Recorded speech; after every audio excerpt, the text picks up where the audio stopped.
Kay Kili, Hiva Faiva, Chares. Sa wakas mga may guys, natuto na kahit konting finish, Chares. So hello mga may guys, welcome ulit sa aking YouTube channel. So ngayon, uuwi na ako mga may guys, tapos na yung klase namin at nakiride na naman ako sa aking friend na Thailander. Nakiride na naman ako sa kanyang sasakyan, pero idadrop lang niya ako doon sa S-Market dahil doon nag-aantay ang asawa ng brother ng aking asawa. Chares. Ano yun? So, doon ako mag-aantay and then mag-grocery na lang din ako habang nag-aantay sa kanya dahil magluluto ako. Magbe-bake ako ngayon ng mga may guys ng ensaymada kasi nung una kong bake is napalpak siya. So, ngayon, pangalawang attempt na natin. Sana magiging successful. So, bibili lang tayo ng dry yeast kasi naubusan na ako ng dry yeast mga may guys. So, see you there! Chares! Kiba Fiba! Chares!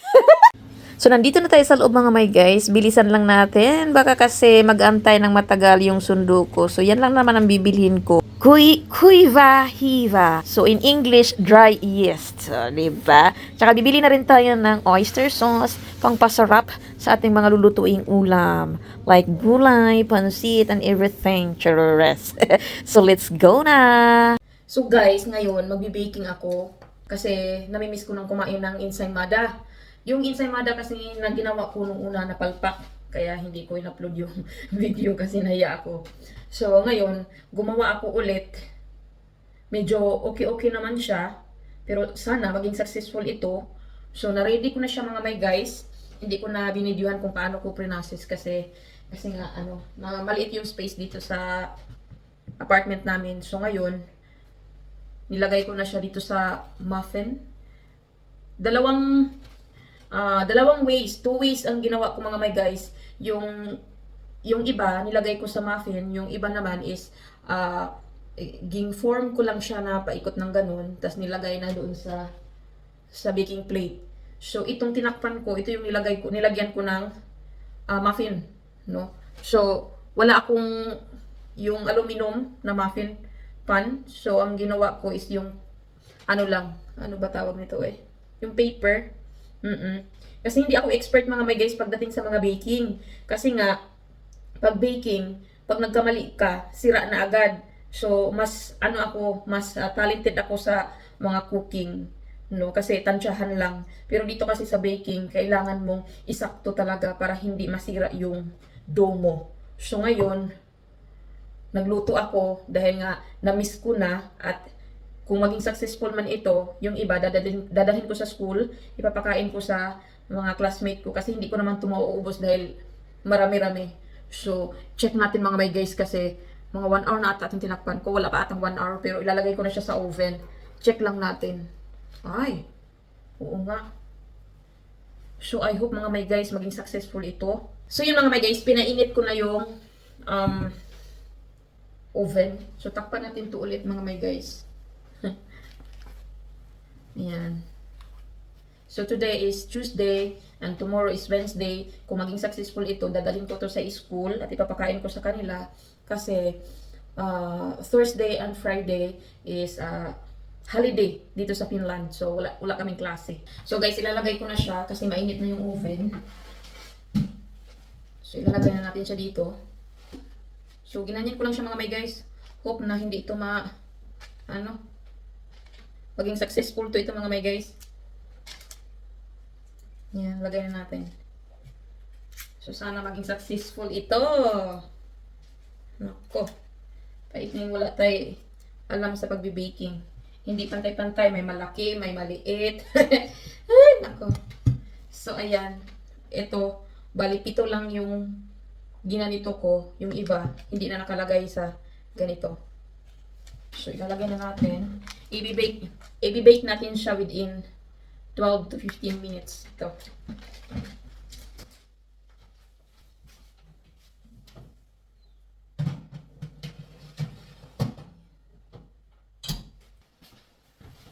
So, hello guys. Finally, natapos ko na. So, ito na siya. Ayan. Ito yung nilagay ko sa muffin, no? Although, hindi naman siya perfect, pero okay na to sa una kong ginawa. Kasi yung una kong ginawa as in palpak talaga mga my guys, no? Hindi man siya perfect, pero okay na rin siya. Ayan. So, actually, kanina pa to lumamig mga my guys. Pinalamig ko muna siya kasi lalagyan natin itong frosting at saka itong cheese, no? So, kanina pa to siya lumamig kasi tumawag kasi yung asawa ko kaya hindi ko siya nasikaso agad, no? So, alam nyo ba mga my guys na ilang years din kaming nag-LDR ng aking asawa. So, ngayong nandito na ako, parang LDR pa rin kami mga my guys, no? So, nakakalungkot lang kasi mostly ako lang mag-isa dito sa bahay. Pero masaya naman ako mga my guys. Ito lang ang stress reliever ko. Yung magluto-luto, kain, food is life, ganun. Pero ang pinagkaiba lang kasi mga my guys, dahil kahit LDR kami ng mga 3 days, o 3 nights kasi Thursday night, darating na yan siya. So, hindi siya magtatrabaho ng Friday, Saturday, Sunday para makasama niya ako ng medyo matagal. Pero, Monday, Tuesday, Wednesday, and Thursday, kasi Thursday night na siya darating, yun, wala akong kasama dito. So, nai-stress ako, hindi dahil sa asawa ko, nai-stress ako dahil sa bansa nila na sobra ka mingaw, mga may guys, no? Kay kaning naanad ta og kaning hudyaka sa palibot, bisag asa na ay mga bisag na ay makanungog kag mga music, mga sound, nagpa-disco, mga inana ba. Diri mga may guys, wala ka talagang maririnig, sasakyan lang talaga. Kahit na boses ng mga tao, wala kang maririnig. Siguro talaga sila dito is ano lang sila, bahay, work. So mas focus sila sa goal nila, sa buhay nila kaysa sa buhay ng ibang tao. Ganun.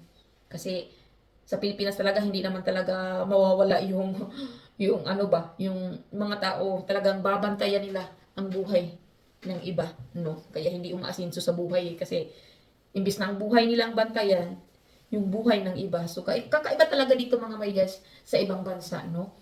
Pagdating sa pamumuhay, okay talaga dito sa ibang bansa mga may guys, pero ang kamingaw, maagwanta raman kay ako anad man pug ko nga kanang di ko ganahag super crowded ba. Pero mamimiss mo lang talaga yung Pilipinas na iba talaga yung vibes doon. Napakasaya, kahit saan may mga music. Talagang hindi ka mabibingi. Dito kasi nabibingi ka talaga. So yun na. Hindi na natin to patatagalin. Lalagyan na natin siya ng frosting. So titikman ko to. Pag ito masarap, magdala ako sa school eh. Pag hindi masarap, wala. Hindi ako magdadala. Yan. So, lagyan natin ng maraming frosting. Maraming cheese. Bakit hindi na, kakainis naman to. Ayan. Ewan ko kung masarap. But I hope masarap. Yan.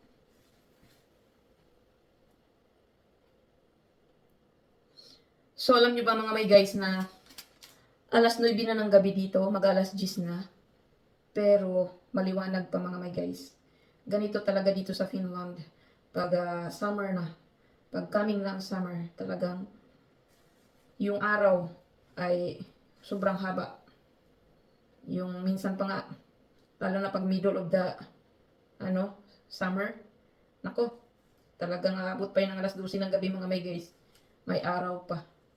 So, ayan. Medyo marami-rami na. So, i-dip na natin siya dito. Ayan, para talagang kakapit yung cheese. Oh my God. Yan siya. Wow. So, diba? Wow. Ayan siya. Ayan na siya. So, sana. Pero yung iba mga may guys, nagtaka ako, hindi siya tumubo. Hindi siya yung parang dumami, yung gumanito ba. Pero okay na. So, nag-worried ako, baka mamaya hilaw tong sa ilalim ba.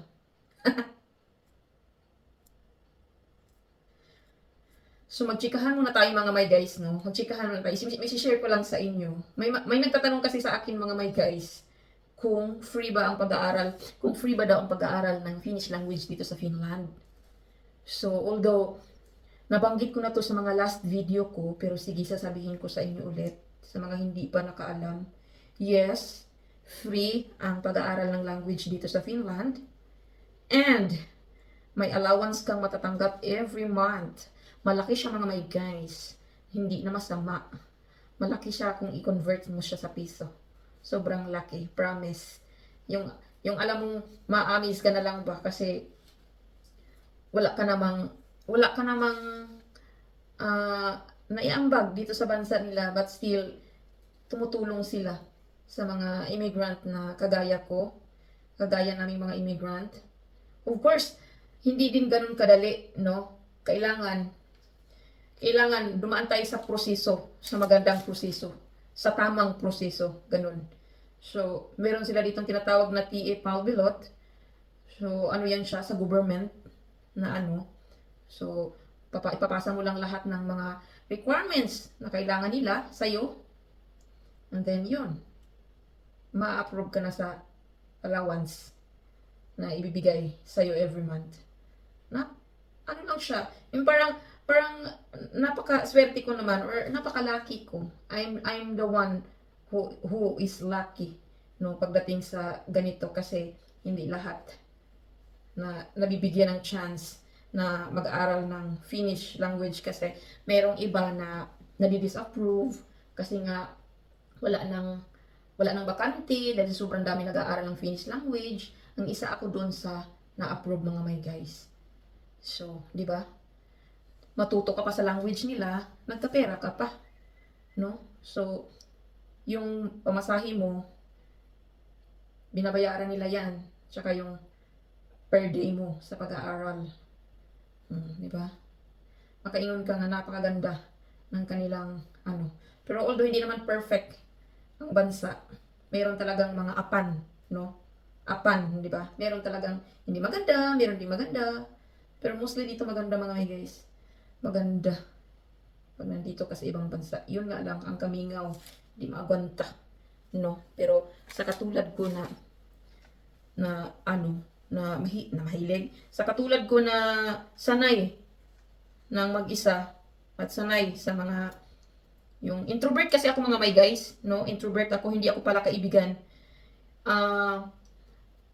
Meron ako mga kaibigan pero konti lang. Kasi hindi ako yung pala kaibigan talaga, yung talagang pag hindi kasi ako comfortable sa tao mga may guys, pag hindi ako comfortable sa tao, hindi ko talaga siya kino-close, ganun, pag hindi ako komportable. No. Pero pag komportable ako, yun, nakikipag-usap talaga ako. Pero pag hindi ako komportable, nako, sorry na lang talaga dahil hindi talaga ako friendly, sorry. Introvert ako. Mas gusto ko yung tahimik. Mas gusto ko yung may sariling buhay ba? Ganun. Ganun ako mga my guys. Mas gusto ko yun. Yung focus lang sa buhay. Yung hindi ako mahilig siguro dati, yung mga kabataan ako. Ngayon kasi tumatanda na tayo. Parang nag-iba na yung natin ba, yung mga gusto natin sa buhay. No, mas gusto natin peace of mind. Ganun. At di na rin ako mahilig sa mga gala-gala, mga ganun. Party-party. Siyempre, nagkatigulang na taan eh. Mas focus na sa atong life, sa atong future, sa atong goal in life. Ganun. So, ayan. Ay, naku, gilaylay ko eh. Kaya nga, hindi man mo dikit ng animalan eh. Yan. Hindi ba? May ensamada na tayo. Laylay, na kaya kong gamot. Kaya nga nung di man mo dikit, animalan eh. Gusto ko kasi sana marami talaga na mailagay. Kasi matamis to eh, yung niya, frosting. Yan, matamis yan siya. Yan. Tama na to. Ayan. Yan.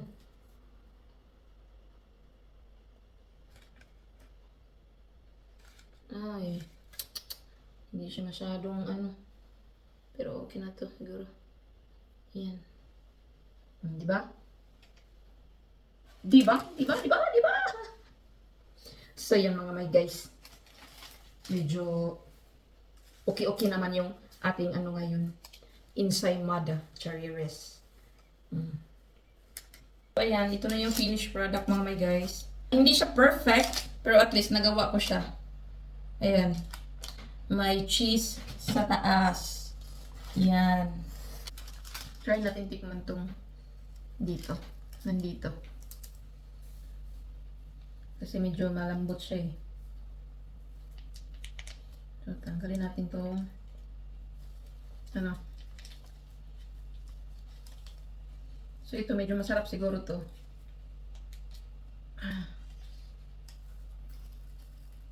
Yayay.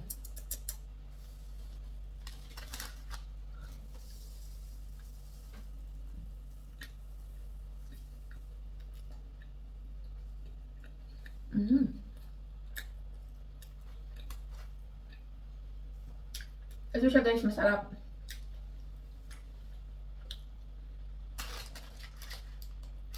Masarap to.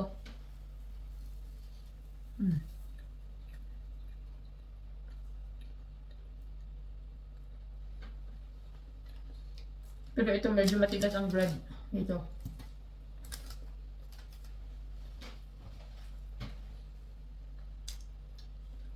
So ito ang masarap.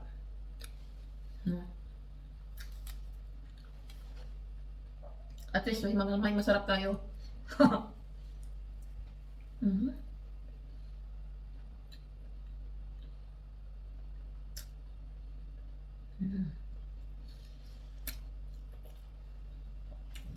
Try lang ng try. Practice lang ng practice. Makukuha ko rin to.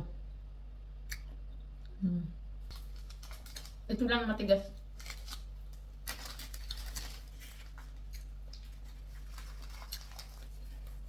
So yun mga may guys. Hanggang dito lang ang aking vlog. Thank you for watching. Bye!